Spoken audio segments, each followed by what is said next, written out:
میں homeopath doctor محمد نعیم تبسم اپنے YouTube channel homeopathy for all میں آپ سب کو خوش آمدید کہتا ہوں۔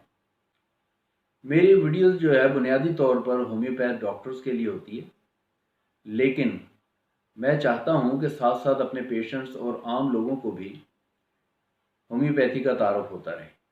اس لیے میری کوشش ہوتی ہے کہ عام فہم گفتگو کروں۔ میری پہلی ویڈیو وبائی نزلہ زکام بخار کی ادویات جن میں جیلسیمیم، آرسینکم ایلبم، ایکونائٹ، مرکیورس، ایلین سیپا اور آرمٹیفلم کے موازنے پر تھی، جو اگر آپ میں سے کسی نے نہیں دیکھی تو ضرور دیکھیے گا۔ میں اس کا لنک اس ویڈیو میں شیئر کر رہا ہوں۔ ضرورت اس بات کی ہے کہ میں ہومیوپیتھی کے ان میڈیسنز پر بات کروں جو وبائی حالات میں بطور حفظ ما تقدم استعمال ہوتی ہیں۔ اس طریقے میں صحت مند لوگوں کو ایسی ادویات استعمال کروائی جاتی ہیں جن کے استعمال سے ان میں بیماری کے خلاف قوت مدافعت پیدا ہوتی ہے۔ ان ادویات کو ہومیو پروفیلیکسس کہا جاتا ہے۔ اب ہومیو پروفیلیکسس پر ذرا تفصیلی بات ہو جائے۔ یہ کوئی نئی اختراع نہیں ہے، یعنی یہ کوئی نیا طریقہ نہیں ہے کہ موجودہ وبا میں ہومیوپیتھ ان ادویات کو پہلی مرتبہ بطور حفظ ما تقدم جو ہے وہ استعمال کروائیں گے، بلکہ یہ طریقہ سب سے پہلے خود ہومیوپیتھی کے بانی ڈاکٹر ہنی مین نے 1799 میں پہلی مرتبہ بیلاڈونا کو اسکارلیٹ فیور میں بطور پروفیلیکسس کامیابی سے استعمال کروایا تھا، جو کہ ہمارے لیے ایک لیسن کی حیثیت رکھتا ہے کہ ہومیوپیتھی کی ادویات کیسے کسی وبا میں فائدہ دے سکتی ہیں۔ 1808 میں بھی انہوں نے جرمنی میں اسکارلیٹ فیور ہی کی وبا روکنے کے لیے ایکونائٹ استعمال کروائی تھی اور اس سے بہترین نتائج لیے تھے۔ اب یہاں ایک سوال پیدا ہوتا ہے کہ انہوں نے اسکارلیٹ فیور کی پہلی وبا میں بیلاڈونا اور دوسری وبا میں ایکونائٹ کیوں بطور پروفیلیکسس استعمال کروائی؟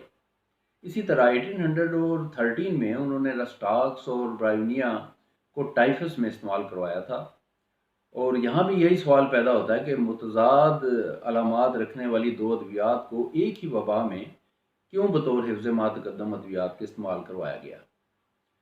اور اب ہم 1831 میں کی یہ وبا میں جس میں ہیضے کی وبا پھیلی تھی، تو اس میں ڈاکٹر ہنی مین نے کیمفر ویٹرم ایلبم اور کیوپرمیٹ کو جو ہے وہ حفظ ما تقدم کے طور پر جو ان کے ادویات کو استعمال کروایا۔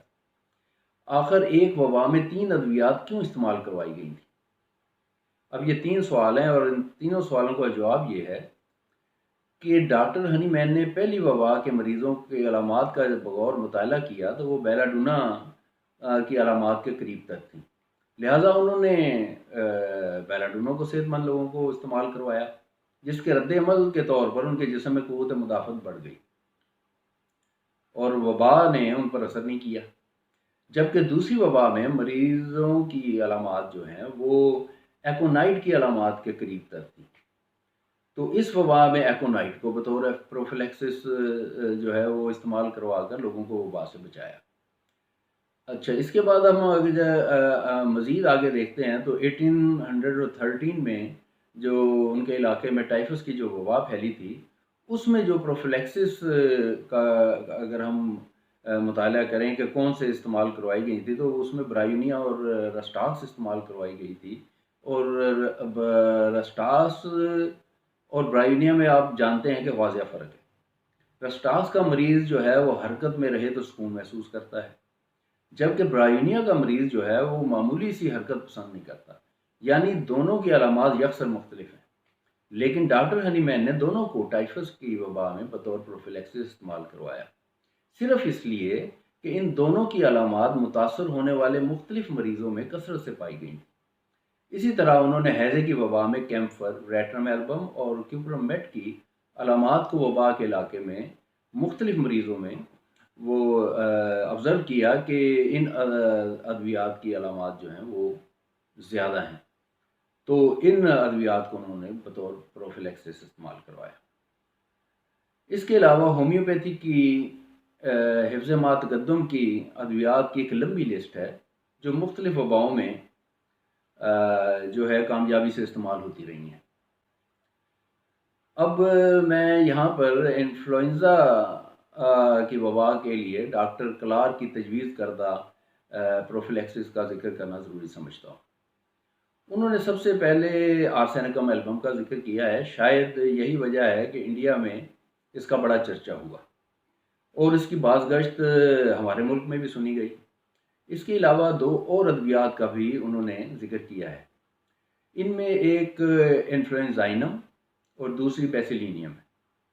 ان کے بقول وبا کے شروع ہوتے ہی آرسینکم ایلبم کی 3rd پوٹینسی کو 8 گھنٹے کے وقفے سے استعمال کروایا جانا چاہیے، اور انفلوئنزائنم اور بیسیلینیم 30 پوٹینسیز میں اکٹھے یا الگ ہفتے میں 1 مرتبہ استعمال کروایا جانا چاہیے۔ لیکن میرا خیال یہ ہے کہ آج کل کے حالات کو مد نظر رکھتے ہوئے پہلے دن آرسینکم ایلبم 200 کی 1 ڈوز دی جانی چاہیے۔ اس کے علاوہ 2 دن کے بعد انفلوئنزائنم 200 کی 1 ڈوز دینی چاہیے، اور اس کے 2 دن کے بعد بیسیلینیم 200 کی 1 ڈوز دی جانی چاہیے۔ اس کے بعد یہی ادویات 4 دن کے وقفے سے استعمال کروائی جائیں تو مجھے یقین ہے کہ جن لوگوں کو یہ استعمال کروائی جائیں گی وہ اس وبا سے محفوظ رہیں گے۔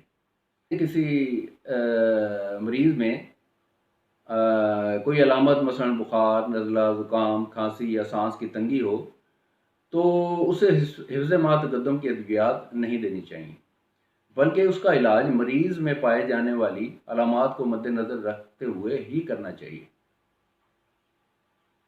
ناظرین، میری یہ رائے جو ہے وہ ڈاکٹر کلارک کے بتائے ہوئے طریقے کے تناظر میں ہے۔